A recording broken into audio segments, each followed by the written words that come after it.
जोहार। जनमन की बात में आपका स्वागत है। मैं हूं आनंद कुमार। दोस्तों, राज्य में माहौल पूरी तरह चुनावी हो चुका है। हर नेता दूसरे नेता पर कुछ न कुछ आरोप लगा रहा है और कहीं न कहीं हर जगह भ्रष्टाचार की ही बात हो रही है। झारखंड मुक्ति मोर्चा के केंद्रीय प्रवक्ता और महासचिव सुप्रियो भट्टाचार्य ने भाजपा के प्रदेश अध्यक्ष बाबूलाल मरांडी और उनके सलाहकार के खिलाफ संवाददाता सम्मेलन में कड़ा प्रहार किया। 2018 में बाबूलाल मरांडी द्वारा जेवीएम कार्यालय में की गई प्रेस कॉन्फ्रेंस और उस प्रेस कॉन्फ्रेंस में किस किस बीजेपी नेता ने किस किस जेवीएम विधायक को करोड़ों का भुगतान किसके माध्यम से और किसकी निगरानी में किया था, उस पूरे प्रकरण को कैसे बाबूलाल मरांडी ने उस वक्त संवाददाताओं के समक्ष रखा था, उसका ऑडियो टेप सुप्रियो भट्टाचार्य ने जेवीएम कार्यालय में संवाददाताओं को सुनाया, साथ ही इससे संबंधित सवाल भी पूछे। दूसरी तरफ भाजपा के प्रदेश अध्यक्ष और पूर्व मुख्यमंत्री बाबूलाल मरांडी ने सरिया और बगोदर में संकल्प सभा को संबोधित करते हुए मुख्यमंत्री हेमंत सोरेन पर हमला बोला। उन्होंने कहा कि इस भ्रष्ट, निकम्मी और विकास विरोधी सरकार से झारखंड के विकास की उम्मीद बेमानी है। राज्य में 10,000 करोड़ के घोटाले उजागर हुए हैं, लोहा कोयला पत्थर की लूट हुई है। बाबूलाल ने कहा कि आज खनिज, जमीन, पत्थर और बालू की लूट की जांच सीबीआई, ईडी कर रही है। कई बड़े ऑफिसर गिरफ्तार हो चुके हैं, लेकिन मुख्यमंत्री ईडी के दफ्तर जाने से घबरा रहे हैं। सुप्रीम कोर्ट में गुहार लगा रहे हैं कि मुझे बचाइए। ये मोदी सरकार है जिसने लाल किले से न खाएंगे न खाने देंगे की कसम खाई है। बाबूलाल ने कहा कि मुख्यमंत्री कहीं दौड़ लगा ले, कोई भ्रष्टाचारी बचेगा नहीं। इधर इस पूरे प्रकरण में अब सरयू राय भी उतर गए हैं। वे रघुवर दास और उनके लोगों के खिलाफ जमशेदपुर पूर्वी में जो काम किए जा रहे हैं उनमें बाधा डालने के आरोप लगाते हुए उन्होंने प्रेस कॉन्फ्रेंस का सिलसिला शुरू कर दिया है। सरयू राय ने कहा है कि वे झारखंड के सभी जिलों में जाकर इन बातों को रखेंगे और फिर दिल्ली जाकर भाजपा के राष्ट्रीय अध्यक्ष जेपी नड्डा को भी रघुवर दास और उनके लोगों का हिसाब देंगे। सरयू राय ने कहा है कि रघुवर दास और उनके लोगों के चलते ही 2019 में भाजपा 65 सीटों पर जीत का लक्ष्य लेकर चली थी और 25 सीटों पर आ गई थी। इस बार उससे भी बुरी हालत रही अगर इनका रवैया ऐसा ही रहा तो। सरयू राय ने हेमंत सोरेन सरकार पर भी निशाना साधा। उन्होंने कहा कि रघुवर दास के खिलाफ मैनहट और टॉफी टी शर्ट घोटाले में एसीबी ने जांच पूरी कर ली है। जहां तक उन्हें सूचना है, रघुवर दास इन सब में दोषी पाए गए हैं, लेकिन भ्रष्टाचार के ऐसे मामलों पर कार्रवाई को लेकर हेमंत सोरेन का रवैया उन्हें कटघरे में खड़ा करता है। तो दोस्तों, सरयू राय इन दिनों भाजपाइयों को जगाने निकले हैं। उनकी योजना राज्य भर में घूम घूम कर भाजपाइयों को जगाने की है। यह बताने की भी है कि कैसे राज्य में भारतीय जनता पार्टी के सबसे बड़े राष्ट्रीय नेता और पूर्व मुख्यमंत्री रघुवर दास और उनके लोग उन्हें काम नहीं करने दे रहे। कैसे उन्होंने विकास के नाम पर सरकारी धन का दुरुपयोग किया, सालों से सार्वजनिक संपत्ति पर कब्जा करके अपनी जेबें भरते रहे और जब सरयू राय इन संपत्तियों को उनके कब्जे से मुक्त कराकर सरकार को सौंप रहे हैं, वहां विकास के काम करा रहे हैं, वहां खेलों की सुविधाएं दे रहे हैं, बच्चों के लिए मनोरंजन के साधन जुटा रहे हैं, तो कभी उन्हें धर्म का विरोधी साबित करने की कोशिश होती है और कभी उन पर अन्य आरोप लगाए जाते हैं। तो सरयू राय आज सरायकेला खरसावां जिले के आदित्यपुर में थे और एक प्रेस कॉन्फ्रेंस में उन्होंने अपनी बातें रखी। सरयू राय को उम्मीद है कि भाजपा जैसी संस्कारवान, अनुशासन वाली और साफ सुथरी कार्य पद्धति वाली पार्टी के कार्यकर्ता उनकी बातों को सुने, समझें और फिर सही गलत का फैसला वे खुद करें। सरयू राय ने प्रवर्तन निदेशालय यानी ईडी को भी कहा है कि वह खनन घोटाला, शराब घोटाला और जमीन घोटाले की जांच 2020 से क्यों कर रहा है, यानी हेमंत सोरेन सरकार के सत्ता में आने के बाद से इन चीजों की जांच क्यों हो रही है। उन्होंने कहा कि प्रेम प्रकाश जो इन सारे घोटालों का किंग पिन है, वो तो रघुवर दास के समय से ही एक्टिव था। रघुवर दास द्वारा दलाल प्रेम प्रकाश के मित्र पुनीत भार्गव के नाम से खरीदी गई इनोवा गाड़ी का इस्तेमाल किए जाने और एक फॉर्च्यूनर का जिक्र करते हुए सरयू राय ने कहा कि इन मुद्दों पर कोई चर्चा नहीं करता है, न ईडी करती है, न सत्ता पक्ष के लोग करते हैं। उन्होंने कहा कि अगर ईडी इन मामलों की जांच नहीं करता है तो वे कोर्ट का सहारा भी ले सकते हैं।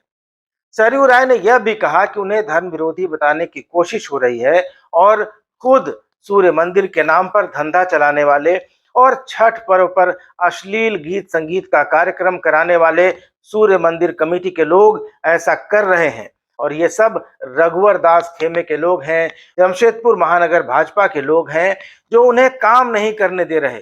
सरकारी संस्थानों पर ये लोग कब्जा करना चाहते हैं। ऐसी तमाम बातें सरयू राय ने कही। तो मैंने कुछ समय निकालकर उनसे अलग से कुछ सवाल पूछे। आइए उन सवाल जवाब पर थोड़ी नजर डाल लेते हैं, देख लेते हैं। अभी आपने एक प्रेस कॉन्फ्रेंस किया, उसमें दो तीन चीजें मुझे समझ में आई कि आप एक तो कह रहे हैं कि सूर्य मंदिर और उसके आसपास के जो 4 एकड़ का जो इलाका है उसमें सरकारी धन का एक तो दुरुपयोग किया गया, सूर्य मंदिर के आसपास डेवलपमेंट के नाम का जो पैसा था वो मंदिर परिसर में लगाया गया। दूसरा, इन्होंने जो ढांचा खड़ा किया, जो आधारभूत संरचना बनाई, उससे होने वाली आय को ये निजी लाभ के रूप में उपयोग करते हैं। ये तो पहली बात है। तो इसको क्या हम माने कि ये सरकारी धन का अपव्यय है, घोटाला कह सकते हैं? और दूसरा सवाल मेरा यह है कि आप भाजपा कार्यकर्ताओं को जगाने निकले हैं राज्य भर में कि देखिए आपसे एक बड़े नेता क्या कर रहे हैं, लेकिन सवाल है कि सूर्य मंदिर कमेटी कौन है? सूर्य मंदिर कमेटी के जो सचिव हैं, जिनका नाम आपने लिया रंजन यादव का, वो भाजपा के महानगर अध्यक्ष हैं और सूर्य मंदिर कमेटी में 1-2 लोगों को छोड़ दिया जाए तो सारे के सारे लोग भारतीय जनता पार्टी महानगर के ही पदाधिकारी हैं, कार्यकर्ता हैं। तो आप किनको जगाने निकले? देखिए, सूर्य मंदिर समिति 19 के दिसंबर में हार गए। उसके बाद जनवरी से शुरू किया इन लोगों ने कि हम एक एनजीओ बनाए सूर्य मंदिर समिति के नाम से। और उसके पहले तो ऐसे ही था, लोग सोचते रहते थे। सूर्य मंदिर का रजिस्ट्रेशन हो गया 2020-21 में, और रजिस्ट्रेशन के बाद इन्होंने जब ये काम आरंभ किया, पहले वाला काम, तो यहाँ के उपायुक्त ने निबंधन महानिरीक्षक को लिखा कि जो इसका उद्देश्य है उसके हिसाब से काम नहीं कर रही है, इसका रजिस्ट्रेशन रद्द कीजिए। निबंधन महानिरीक्षक ने गुंजन यादव को नोटिस दिया कि आप स्पष्टीकरण दीजिए। अब ये जो समिति बनी हुई है ये खानगी समिति है, इसका उद्देश्य भी गलत है। और सबसे बड़ी बात है कि इसका जो कार्यालय है वह कार्यालय सिद्धगोड़ा में किसी पेट्रोल पंप के कहीं पीछे में किसी घर में है। वह भी उस परिसर में जो कार्यालय चल रहा है वो उसका निबंधित कार्यालय नहीं है। और इसका जो कार्य क्षेत्र है वो पूरा झारखंड है, ऐसा नहीं है कि सिद्धगोड़ा का ही सूर्य मंदिर है। तो पूरे झारखंड के सूर्य मंदिरों पर ये इसी तरह से कब्जा कर सकते हैं। उनको चलाने के लिए कहेंगे कि हम आपको चलाएंगे साहब, क्योंकि एक सिद्धगोड़ा में तो हम चला रहे हैं, तो आप क्यों नहीं चलाने दीजिएगा। तो बात यही है कि जबरदस्ती गैर कानूनी तरीके से धर्म के हस्तक्षेप करके और उसको अपने व्यवसाय का जरिया बनाना है, ये धंधा करना है।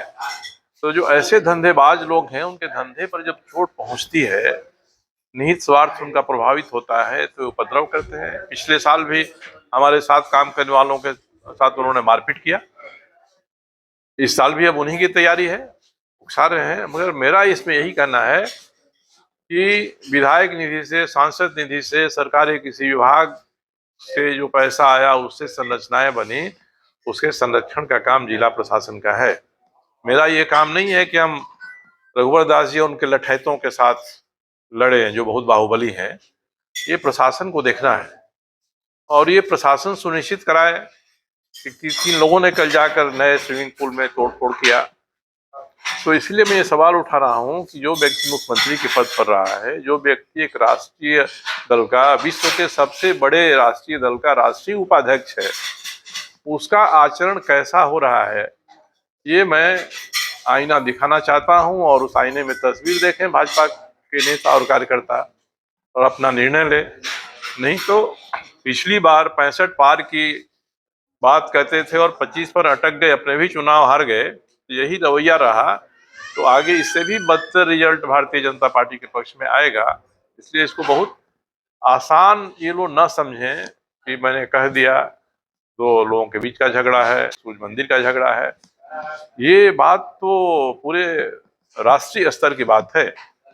और मैं अभी भारतीय जनता पार्टी के हमारे साथ काम करने वाले जो लोग हैं, रहे हैं, उनके बीच में मैं कह रहा हूं मैं महसूस करूंगा कि इसको भारतीय जनता पार्टी के राष्ट्रीय अध्यक्ष के पास ले जाना चाहिए, तो मैं वह भी करूंगा। और भारतीय जनता पार्टी के राष्ट्रीय अध्यक्ष से मैं दिल्ली में बैठ के कहूंगा, पूरा देश देखे कि किस तरह का काम ये झारखंड में आपके राष्ट्रीय उपाध्यक्ष कर रहे हैं। वही मैं कह रहा था कि सूर्य मंदिर कमेटी जो है उसमें ज्यादातर लोग, ज्यादा नहीं, 100%, सब भाजपा ही हैं। 100% लोग भाजपा ही हैं। क्या ये भाजपा का कोई एक फ्रंटल ऑर्गेनाइजेशन है या बीजेपी के बैनर का दुरुपयोग हो रहा है पार्टी के बैनर? नहीं, ये पूरे वहां के भी लोग जानते हैं। आज ही मैं एक कार्यकर्ता के घर गया था, भाजपा के बूथ के और मंडल के पदाधिकारी हैं, उनके घर कोई किसी की अकस्मात मृत्यु हो गई थी। तो लोग तो यही कह रहे हैं कि जो भाजपा के संगठन के कार्यकर्ता हैं उनके इस मुहिम में शामिल नहीं है। उन्होंने अच्छा नाम दिया कि जमशेदपुर के भाजपा में कुछ रघुवरवादी हैं। ये रघुवरवादियों की ही करतूत है और अपनी करतूत से वो पूरे भारतीय जनता पार्टी को बदनाम करना चाहते हैं। मगर यहाँ के संगठन पर कब्जा उन्हीं का है, कार्यकर्ता जो भी सोचे। इसलिए ही मैं इस बात को उठा रहा हूँ कि देखना चाहिए कि इस तरह का शरीर के ऊपर कोई फुंसी निकल जाती है जो लोगों को अच्छा नहीं लगता है देखना, तो उसका ऑपरेशन कर देना चाहिए। इसलिए भारतीय जनता पार्टी सोच, धर्म विरोधी होने का आरोप भी लगाया जा रहा है उनकी तरफ से। क्या आप धर्म विरोधी हैं? देखिए, मैं तो ये सबसे पहले कहता हूं कि जो उनका सूर्य मंदिर है उसमें भी 75% पैसा सरकार का लगा है उसके निर्माण में।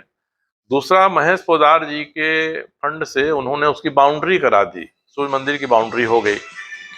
अब उसके बाद शंख मैदान है साहब, शंख रखा हुआ है जमीन पर, बच्चे उस पर जूता पहन के कूदते खेलते हैं, महिलाएं पुरुष बैठते हैं उसके ऊपर में। तो मैं तो चाह रहा हूं कि शंख मैदान का सौंदर्यीकरण कर दिया जाए और उस शंख को एक चबूतरा ऊंचा पेडेस्टल बना के वहां पर विधिवत हमारी आध्यात्मिक परंपरा में शंख का जो महत्व है उसके अनुसार उसको वहां रख दिया जाए। इसके अलावे हमारे गीता में जो 5-6 शंखों का जिक्र है, भगवान श्री कृष्ण का 5 जन्म है, पांडवों के और शंख हैं, तो शंख मैदान ही है तो उनकी अनुकृतियां भी लग जाए। अब इसमें ये कह रहे हैं कि नहीं साहब आप तो इसमें बास्केटबॉल का कोर्ट बनाने वाले हैं। तो मैंने कहा कि भाई डीसी को मैंने लिख कर दिया है, डीडीसी के ऑफिस से फंड सैंक्शन हुआ है, किस स्कीम के लिए सैंक्शन हुआ आप देख लीजिए। तालाब वहां है, तालाब बने, बाबूलाल मरांडी जी ने इसका 2002 में उद्घाटन किया, कहीं बाबूलाल मरांडी का नाम नहीं है। तालाब में चलने के लिए बोट खरीदी गई सैर के लिए। अब मैं बच्चों के जल क्रीड़ा के लिए वहां एक बच्चा 2 बच्चा बैठ के पैडल वाला बोट चलाकर जल क्रीड़ा करे, तो इसमें इनको आस्था छठ की प्रभावित हो रही है। जब नेहा कक्कड़ और सुनिधि चौहान और एक और पिछले साल की भोजपुरी गायिका जो अश्लील गीतों के लिए मशहूर है, ये सब आते हैं छठ पर, इनका कार्यक्रम होता है, तो इससे छठ की आस्था पर प्रभाव नहीं पड़ता है उनके अनुसार से। और मैं वही काम करना चाह रहा हूं जो पहले उन्होंने बोटिंग कराई। उन्होंने बड़ी बोट खरीदी थी, मैं बच्चों के लिए छोटी बोट अपने फंड से खरीद कर रहा हूं। तो जो भी उस सरकारी योजनाओं पर जो सूर्य मंदिर के सामने के मैदान में है काम मैं कर रहा हूं, वो पहले भी कई बार हो चुके हैं, मरम्मत हो चुके हैं, सौंदर्यीकरण हो चुका है, मैदान स्थापित हो चुके हैं। मैं चाहता हूं कि सूर्य मंदिर है, धर्म का स्थान रहे, और बाकी जो 4 एकड़ जमीन है उस 4 एकड़ जमीन में क्रीड़ा उद्यान बने। खेल कूद के लिए इंडोर गेम से लेकर आउटडोर गेम तक के जो काम वहां हो सकते हैं उसके लिए बने। टाटा ही एकमात्र संस्थान ऐसा है जिसके अधीन जमशेदपुर के अच्छे स्तरीय खेल कूद के मैदान हैं। मैं चाहता हूं कि टाटा के प्रभाव क्षेत्र के बाहर भी सरकार के अधीन एक इस तरह का क्रीड़ा उद्यान बने, ताकि आप इसको मॉडल के रूप में भी दिखाइए। हाफ ओलंपिक स्विमिंग पूल के लिए हमने लिखा है पर्यटन विभाग को। अब ये कह रहे हैं कि हम स्विमिंग पूल बनाना चाहते हैं तालाब को, और बास्केटबॉल बनाना चाहते हैं शंख मैदान को, वो बास्केटबॉल कोर्ट।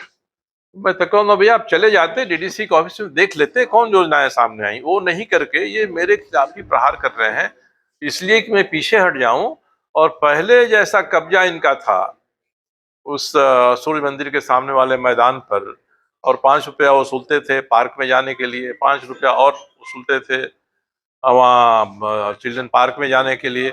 इनके छोटे भाई एक कियोस्क बनाकर वहां पर सेव दालमोट और कुरकुरे और क्या क्या बेचते थे। ये सब जब काम हो रहा है तो ये काम आध्यात्मिक है। नेहा कक्कड़ आज आध्यात्मिक है, सुनिधि चौहान गा दे आध्यात्मिक है, कोई भोजपुरी की अश्लील गीत गाने वाली गायिका गा दे तो आध्यात्मिक है। और हम लोग उसको कीड़ा उद्यान बनाना चाहते हैं तो इनको अध्यात्म के ऊपर, धर्म के ऊपर प्रहार लग रहा है। एक आखिरी सवाल, अभी आपने दो तस्वीरें दिखाई और जिक्र किया प्रेम प्रकाश के मित्र पुनीत भार्गव की गाड़ी जो उनकी, और भी एक गाड़ी का जिक्र किया। आप एक पहले ही एक मामले में रघुवर दास के खिलाफ आपने याचिका लगाई है, मैनहर्ट के मामले में। इसमें भी आपने कहा कि ईडी अगर जांच नहीं करती है तो हम लोग कोर्ट जाएंगे, तो आप कब तक इंतजार करेंगे? नहीं, मैं इंतजार करूंगा। मैं चाहता हूं, मैं ईडी के अधिकारियों से सीधे बात करना तो मुनासिब नहीं होता है। मैं इनको लिखूंगा कि आपकी जांच थोड़ा 2020 के पहले भी जाए। और अगर मेरे पास, मैं अपने वकील मित्रों से बात करूंगा, ये लगता है कि मैं इनको बाध्य कर सकता हूँ, विवश कर सकता हूँ कोर्ट में जाकर, तब मैं कोर्ट में जाऊंगा कि जांच आधार उधार मत करिए, पारदर्शिता रहनी चाहिए, जांच के सामने सब दोषी बराबर होने चाहिए। और तब मैं अंततः मजबूर हो जाऊंगा, तभी मैं न्यायालय का सहारा लूंगा।